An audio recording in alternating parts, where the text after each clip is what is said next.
Hello, happy Friday, welcome. Thank you for joining us on this edition of News 2. I'm Sandra Gumansing. Things are getting under control at WICO's Richmond fuel dock after some petroleum products spilled on Thursday. WICO officials said cleanup operations immediately began as soon as they found out about that spill, which should not be cause for concern for residents, according to WICO. News 2's April Knight has an update.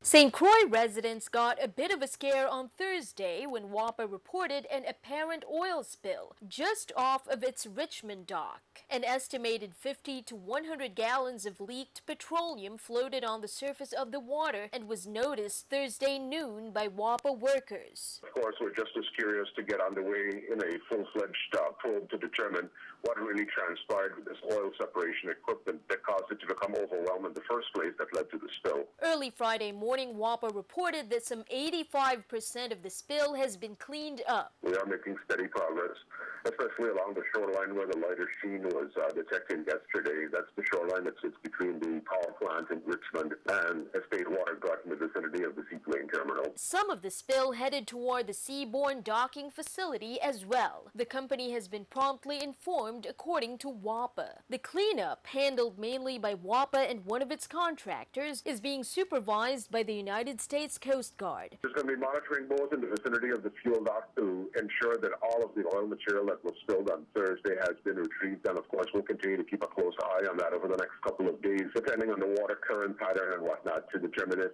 more oil substances appears on the surface. WICO officials said the cleanup should be done by sunset on Friday. An inspection will be made by the Coast Guard prior to the cleanup operation being complete.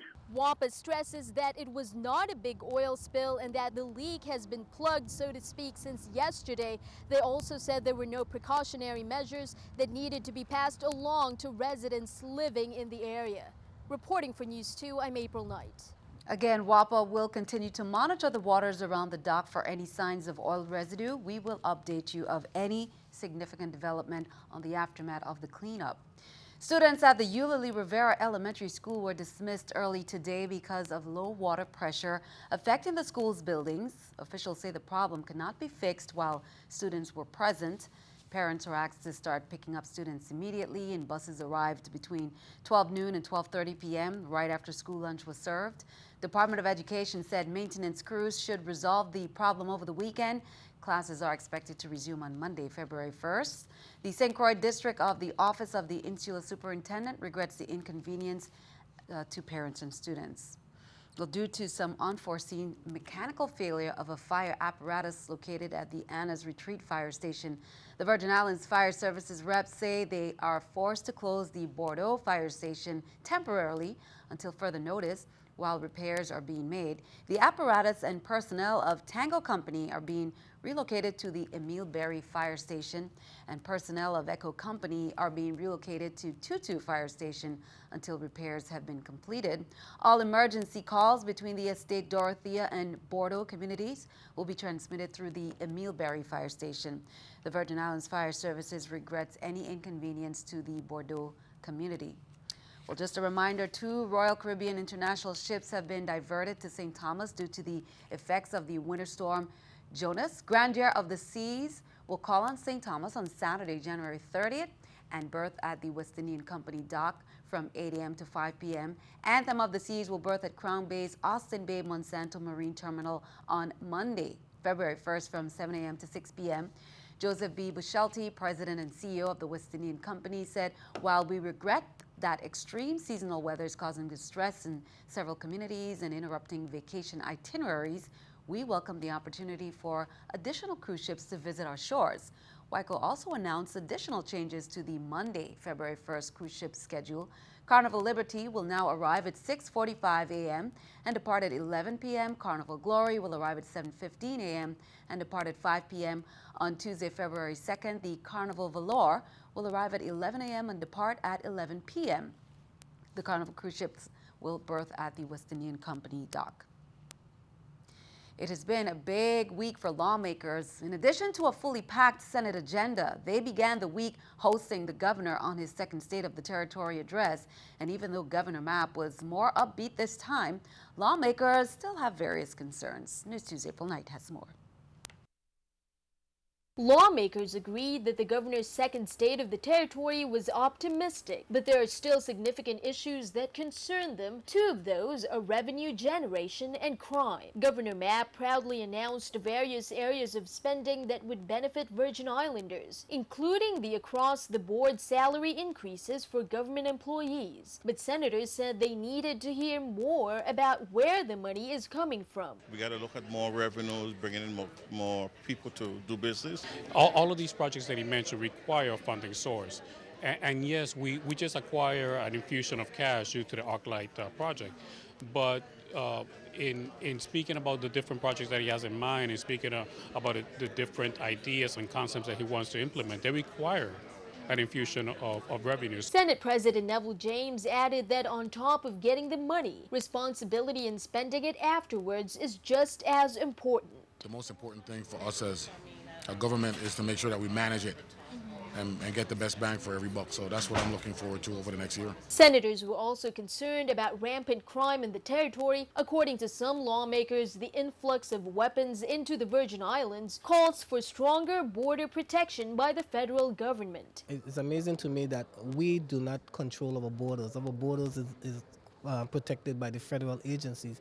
I am really concerned about the amount of firearm that is coming into our territory, and we need to reach out to our federal partners for them to step up and do a better job in securing our borders. Senator Novelle Francis added that there should be more focus on young people as well in the effort to stem the tide of violence. Ensuring that we start to create the crime prevention programs by better education of our students. Reporting for News 2, I'm April Knight. In other news, the Committee on Housing, Public Works and Waste Management, chaired by Senator Marvin Blyden, held a meeting today on St. Thomas to get an update on the status of emergency housing in the VI. Adrian Williams, who's the Executive Director of the VI Housing Authority, Housing Finance Authority, said that according to most recent Virgin Islands point-in-time count, there is a total of 448 homeless individuals in the territory, of which 363 are unsheltered. Vivian Ebbison Flood, Human Services Commissioner, stated that they will be meeting with over 30 agencies at the end of February to develop a comprehensive plan on emergency housing. The Cop Show, a long-standing hour-long talk show on police matters, has moved from WVWI Radio 1, 1000 AM to WLDV The Vibe, 107.9 FM. The Cop Show is hosted by well-known St. Thomas personality Kenneth Blake, currently the St. Thomas Special Assistant to the Commissioner of the Virgin Islands Police Department, along with Lieutenant Rosalind Jarvis. A live call-in talk show, The Cop Show, enables listeners to interact with the hosts and discuss any issues and observations they may have within their particular neighborhood or the community overall. Again, that's Saturdays at 10 to 11 a.m. with Kenneth Blake on 107.9 FM, The Vibe. Ronald Sharp, the United States Attorney for the District of the Virgin Islands, announced on Thursday Michelle Melendez, also known as Saleo, age 50, pleaded guilty to charges of possession of a firearm in federal court. According to the plea agreement filed with the court on February 11th, Melendez sold a .22 caliber rifle to an undercover informant. Michelle Melendez had been previously convicted of a felony in 2009. He faces a maximum of 10 years in prison. Sentence is set for June 1st, 2016. Turning our attention overseas, the World Health Organization has called an emergency meeting to address mounting concerns over the Zika virus. Expectant mothers are particularly at risk, with officials stopping short of directly linking Zika to birth defects. Cases of developmental problems in newborns are on the rise as the illness sweeps through Central and South America. And now, fear about the virus is spreading to the U.S. Reed Binion reports. The level of alarm is extremely high. We need to get some answers quickly. World Health Organization Director General Margaret Chan warning Thursday that the Zika virus is, quote, now spreading explosively. The possible links, only recently suspected, have rapidly changed the risk profile of Zika from a mild threat to one of alarming proportions. With 3 to 4 million cases of the mosquito-borne illness estimated in the Americas in a 12-month period, concern is mounting in the U.S. Some 80% of those infected report not even feeling ill, as the virus silently strikes its most vulnerable victims, pregnant women and their babies. It is a very, very severe risk in pregnant women. In areas where the virus has arrived, there has been an increase in babies born with abnormally small heads, which can cause severe developmental issues and sometimes death. Microcephaly can lead to lifelong neurologic problems that can range from mild to very serious. There are no medicines to treat those infected with Zika virus and no vaccines to prevent it, although U.S. officials say clinical trials on a vaccine could start this year. I'm Reed Binion reporting. And keeping our eye on the economy, let's take a look at the New York Stock Exchange with our Stock Market Watch.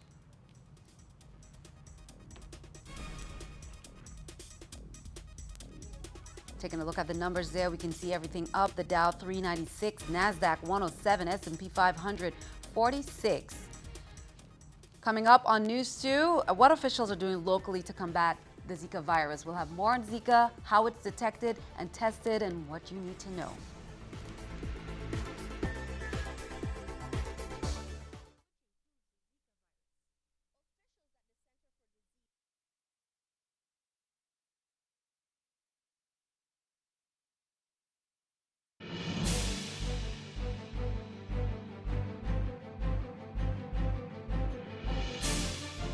Welcome back. Senator Jeanette Millen-Young has called for an aggressive governmental response to the Zika virus. The senator stated that she is calling for government officials to develop an action plan to protect residents and the tourism industry in the territory. Senator Millen-Young chairs the 31st Legislature's Committee on Economic Development, Agriculture and Planning. The senator stated that she wrote to the Virgin Islands Tourism Commissioner, Beverly Nicholson Doty, as well as the Acting Health Commissioner, Juan Figueroa Seville, urging them to implement an action plan. In a press release issued from Senator Millen-Young's office, she also urged residents to implement precautionary measures to prevent contracting the Zika virus. Well, the management of the West Indian Company is taking property-wide precautions in an effort to deter the outbreak and spread of the Zika virus. WICO's Property Management Division inspected the grounds and surrounding areas in an effort to help protect tenants, their employees, residents, and visitors against the spread of the Zika virus. And that came from Joseph Bishelti, President and CEO of WICO. The company is in the process of taking all environmentally recommended precautions outlined in the Department of Tourism's Zika guidelines for travelers and hotel partners to reduce the likelihood of mosquito breeding sites. WICO will identify and treat locations where there is standing water or moisture. Additionally, WICO is in the process of providing Havenside Mall tenants with a copy of the Department of Tourism's Zika guidelines. The information also will be shared, they say, with the management of Port of Sale and Yacht Haven Grand. Doctors, physicians, and medical professionals are all working closely in the territory to ensure that residents are informed on the preventative measures to decrease the contraction of the Zika virus. Zika virus tests are available at clinics and private medical providers. Pregnant women that have symptoms related to the Zika virus should consult their physician and inquire about that test. Here's more. Pregnant women in the territory should take extra precaution to safeguard themselves from mosquito-borne viruses, which includes the Zika virus. Officials at the Center for Disease Control and Prevention have urged pregnant women not to travel to several countries in the Caribbean, including the United States Virgin Islands, because some researchers have linked the Zika virus as a cause of microcephaly being diagnosed in a large number of babies born in northern Brazil. Pregnant women or women trying to become pregnant that reside in the territory have the option to get tested for the infection. To detect the Zika virus, a blood or tissue sample from the first week of infection must be sent to an advanced laboratory so the virus can be detected through sophisticated molecular testing. Dr. Olivan Ann Treasure, a licensed obstetrician and gynecologist practicing on the island of St. Croix, has many pregnant patients. So far, no one has asked to take the test, nor has anyone expressed any symptoms in my own practice that match Zika virus infection. However, we do ask the questions. We ask the community to stay vigilant. Dr. Esther Ellis, an epidemiologist with the Virgin Islands Department of Health, has begun training in the territory to keep healthcare providers abreast on screening and testing for the Zika virus. Training today is on Zika virus for all of the Department of Health staff. And then we also are talking about in the training how to report suspected cases to the health department.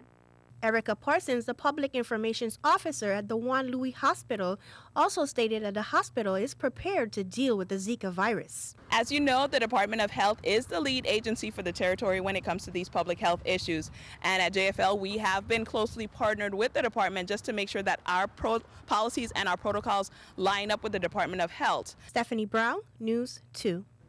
Experts on the Zika virus have stated that the contraction of the Zika virus is most dangerous to pregnant women during the first trimester. The Centers for Disease Control and Prevention are engaged in efforts to develop a Zika virus vaccine.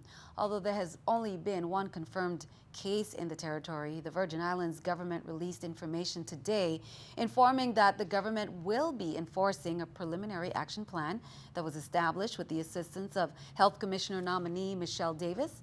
Davis has been reported as having been the constant contact with the Center for Disease Control and Prevention during this health alert. Deputy Health Commissioner Kimberly Jones is part of the action plan, and details were provided that Jones is helping to coordinate prevention efforts and public information campaigns expected to be released in the upcoming days. Additionally, enforcement officers from the Department of Health, Waste Management Authority, Department of Planning and Natural Resources, and Consumer Affairs have all been tasked to disseminate the preventative campaign to schools, workplaces, and at large events. Count on two, we will keep you updated. Meanwhile, Dr. Michelle Davis, who is the Department of Health Commissioner nominee we just mentioned, and Deputy Commissioner Kimberly Jones visited the Queen Louise Home for Children on Thursday. They presented the director with 25 mosquito nets for the orphanage's residents. The nets can easily cover the baby cribs and beds of the older residents. They spoke with the director, Dana Holtz, about the Zika virus, Zika prevention, and testing procedures for suspected cases. To date, the Virgin Islands Department of Health has distributed approximately 3,000 mosquito nets, focusing their efforts on pregnant women in the territory. Love City Live is in full swing on St. John, their entertainment event of the year. A whole weekend of beach, music, boating, and more. There is an incredible lineup of renowned reggae artists such as Visions, Reggae Combo, Lion Soldiers Band, Ras Abijah, the Inity Band, Black Star Band, featuring Blackness and Hugo Rankin events. It kicked off Wednesday with cocktails and connections. Yesterday, the fun was at Oppenheimer Beach, and tonight, it's the all-white beach party at Cruise Bay Beachfront. It began at 7 p.m. It's going on until 1 a.m. On Saturday, Reggae in the Ruins at Estate Susannaburg, 4 p.m. And that's going on until 1 a.m. Sunday, it's the Powerboat Party at 9 a.m. Departure, the festival-like atmosphere will include arts and crafts vendors and Caribbean food. Here's more. We've been in existence now. This is our 6th year. Just started out of a concept of, bringing back some vibes that used to exist when I grew up on St. John. I'm a born St. Johnian, one of the few, and just the community and the things that would transpire growing up. I just felt like some of that had been lost, and so what Love City Live is just my own unique way of bringing back some of that vibe, some of that community, some of that unity that I felt used to exist within the community when I was growing up. Tonight is going to be what we call the all-white beach party. And it is exactly what the name says. It's a party where you dress up in all white. As we say, the vibe is chic, the tempo is pulsate. This year what we decided to do was kind of dial it back a bit and feature just some local talent and a local vibe. So we created an event. For the past 2 years, we've been working with a gentleman by the name of Ronnie Jones, who's one of the family members of the great estate Susannaburg. And for the past 2 years, we had an idea that we started cleaning up the property and uncovered some ruins on their property. And so we're doing an event within these ruins, and we're calling it Reggae in the Ruins. So local people love it. Because we like to party and we like to have a good time and socialize, but also the folks who are visiting really like it because while they have their toes in the sand with a drink in their hand, their friends are in the U.S. freezing. So, we call this whole thing that we're doing Summer in January.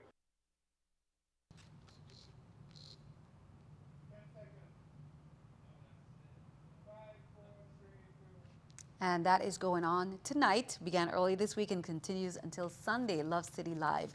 Well, about 70 educators from public, private, and parochial schools in St. Croix who have been coordinating cultural affairs at their respective schools participated in a special all-day dance experience at the D.C. Candidates Center on Friday. In attendance, Free Will Baptist, the St. Croix Christian Academy, Montessori, St. Patrick's, St. Mary's, and the Good Hope Country Day schools. They all participated in the St. Croix School District Quadrille Workshop organized by the Virgin Islands Department of Education's Division of Cultural Education Director Valika Bryson. The workshop was designated for schools that currently have a quadrille dance ensemble and for schools who are interested in establishing one. Live music was provided by the famed Stanley and the 10 Sleepless Nights. Well, there is a place that's a little off the grid, but the light is shining bright and the arrows are pointing to their location at Tillett's Garden. Off the Grid Bar and Grill presents Island Grid Flavor. They are celebrating their grand opening. You can stop in, grab a bite to eat, and enjoy the music that is already underway. With live performances by Island Boy Payback and DJ Avalanche, they will be entertaining. Things will kick off from 7 p.m. until at Tillett Gardens across from the gas station right there in Four Winds. Be sure to stick around. Your News 2 AccuWeather forecast is coming up next.